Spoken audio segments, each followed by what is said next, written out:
There are rarely any leftovers after lunch is served at this soup kitchen run by the Catholic Church in Caracas. I bring my children here to ensure that they get at least one good meal a day. But the kitchen runs on donations, only enough to serve 100 children.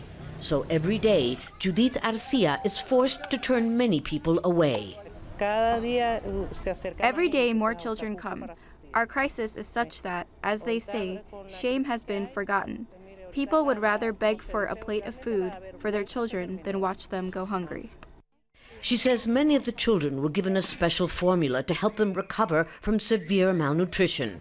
But the parents who are not entitled to a meal are not so lucky.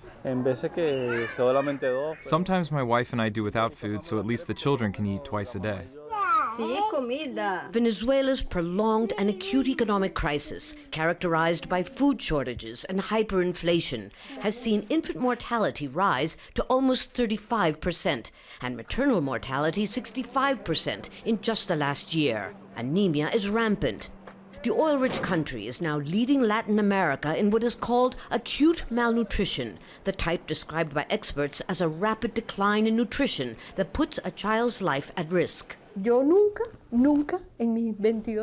in my 22 years of humanitarian work have I seen an emergency expanded on so many fronts as this one, and so generated by the state with such a bad prognosis.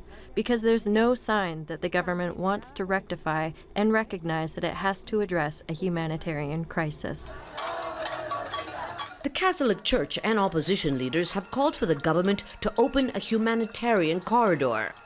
But Constituent Assembly President DELSY tells Al Jazeera she flatly rejects such a notion.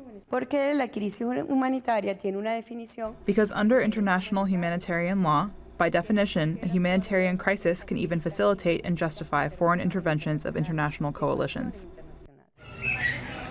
Whatever the definition, the Venezuelan state seems unable to halt a crisis that is driving thousands of families across neighboring borders. And while at home a lucky few still receive help, the number of deaths from malnutrition grows. Lucia Newman, Al Jazeera, Caracas.